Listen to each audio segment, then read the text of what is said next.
Hi everybody. Today I'm going to do a character sketch about Carter West. And I suppose out of all the characters I've ever created, I get asked the most about Carter. I would have thought it would be Allie, but it is not. It's not, Sylvan is a close second, but Carter's definitely number one. So I want to talk a little bit about how I created him and what inspired him and like how that impacted the books. So here we go. So when I was writing Night School, like at the very beginning, in another video on here I talk about inventing Allie, she was my first step. So I invented Allie first and her immediate friends. And I believe the first ever mention of Carter in any of my notes was dark, handsome, potential love interest. And question mark. But I would go on to plot the book out before I really invented Carter. And in my initial thoughts when I sat down to create him and who he was going to be American.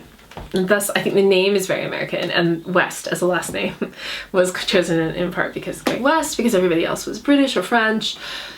And I envisioned him as American. And then, for reasons I cannot recall, foolish reasons, actually, I look back with regret, I changed that. And I think it had to do with his parenting and how he ended up at Samaria. I'm assuming you've all read Night School, so I don't want to spoil anything by saying that his parents died in a car accident and they worked at Samaria Academy. And because I invented them as staff rather than teachers, because I wanted him to be basically working class, like Allie, or she's not, but you know what I mean, like how Allie perceives herself. I couldn't figure out how to make it make sense that they were American. I just couldn't make that work. And how would he have an American accent if they died when he was a baby? Like, it was impossible. So I had to throw that out the window. But in my mind, he represented like the American guy in it, which is, that played into how I sort of crafted him. So I knew I wanted him to have dark hair and dark eyes. And he was loosely based on an actor in Dead Poet Society. So I gave him the cheekbones of this guy. And because I was looking for teenagers at the time, and my sort of, given my age, my like connection to teenagedom is 80s movies and 90s movies. So I was looking for, that's what I did all the time. I also listened to 80s and 90s music when I was writing it, music from when I was a teenager to make me think in teenage style-y. Anyway, that's as an aside. But for Carter, I wanted him to have dark hair and dark eyes. I just always saw him that way, and I could not tell you why. Why is he not blonde? I don't know. That's just, he sprang into my mind with thick dark hair. And I knew a guy I worked with at a magazine when I first moved to London who had these great super dark eyes, and everybody was always teasing him about them. He was like this manly guy who found it all really embarrassing. We're like, John, your eyes, they're just like melting pools of dark chocolate. And he'd be like, he was northern, he'd be like, don't be soft. Shut up. It's brilliant. Anyway, you could tease him by complimenting him. But his eyes were amazing, and I wanted to borrow them, pluck them out of John and put them directly into Carter, which I did. And that's part of the thing that I find in crafting character is I never steal an entire person. I steal body parts. So somebody's hair, somebody's eyes, somebody's nose, somebody's height, the way someone walks. Carter has this long stride. Well, that's borrowed from somebody I know. And so they never are that person, and his personality is entirely his own. I'm not sure I've ever met anybody exactly like Carter in my life. And in a way that's kind of weird that I could invent somebody who doesn't exist. But I suppose he is, in a way, the guy I wanted to meet when I was 16, but did not meet. So he is, in a way, my invented 16-year-old would-be boyfriend. I met all the other guys, but never him, disappointingly. So that played into that as well. So then I could just like, it's almost like being a cartoonist or a sketch artist. I could just draw in my mind the guy I wanted Allie to have this connection to. And his personality, his brooding distance. Well, once I decided, because I needed to get rid of his parents and I needed him not to be rich. And so there were a couple of ways. He could have just been a scholarship kid. But I decided it would be more real to him if his parents simply didn't exist anymore and he was alone in the world, because Allie feels so sorry for herself when she comes to Samaria. Like, meeting him like dealing with overcoming being an orphan and homeless. He effectively has no home, he has no family at all. Like, that's something sobering for her, to make her realize, actually, I need to get myself together. This is ridiculous. Like, I wanted her to have that slap in the face that you get from meeting somebody who's had it harder than you and is doing okay. Like, that was important to her progress. So that had to happen. And plus, in my mind, it just was always there that he was an orphan. And I could not really tell you why. It's like the character told me that's what he was. And thus it threw all my plans out the window, and I had to do what the character wanted, which is something that happens a lot. So Carter brooded because he would brood. Who wouldn't? I would.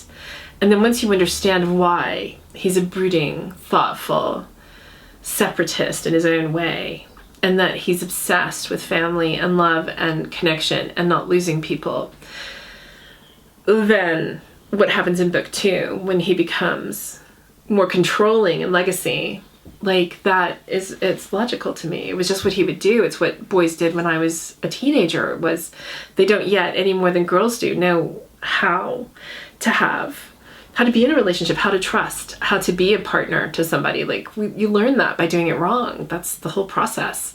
I did it wrong several times as a girlfriend with the wrong person for, like, the wrong reasons. Like, that's the deal. That's being 16. That's being 17. And even if it is hard for everybody involved, it's very hard on Allie, because she really is obsessed with trust. And he's obsessed with not losing people, and that collides in the books. So I had to invent him as a man, a young man, who we could love but see as flawed. And he is flawed. Everybody in the books, everybody in every book I write has flaws. There is no perfect person. They all make terrible mistakes, because we all do.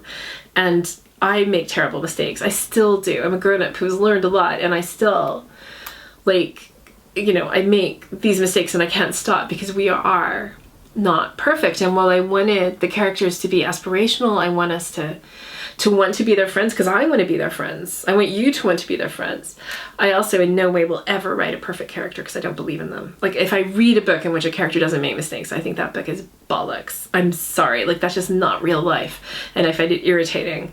Everybody is flawed. Harry Potter is flawed. Hermione is flawed. This is something writers should and do. Good writers grasp that the flaws are the interesting part, because that's where we learn. That's where the pain is.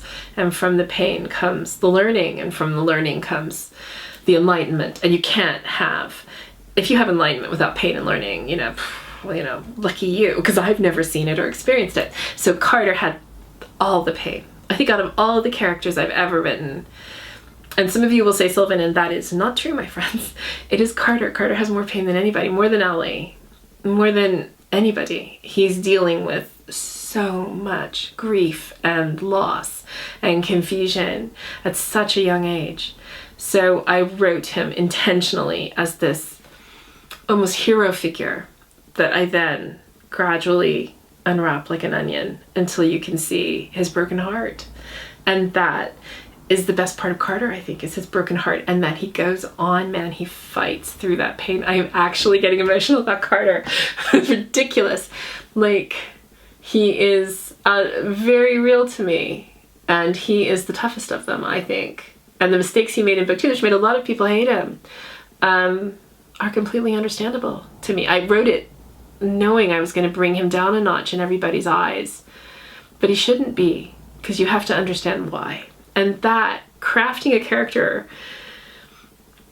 is in a lot of ways about listening to that character. And with Carter, I think out of all of them, I listened the most. Like, he wanted to be brokenhearted from the very beginning. He wanted to be a lost soul in search of a safe harbor. And that was not how I intended. As you can see, it's not how I intended to write him. I wanted him to be an American Western hero. That's not what he wanted. And then that was when he got really interesting.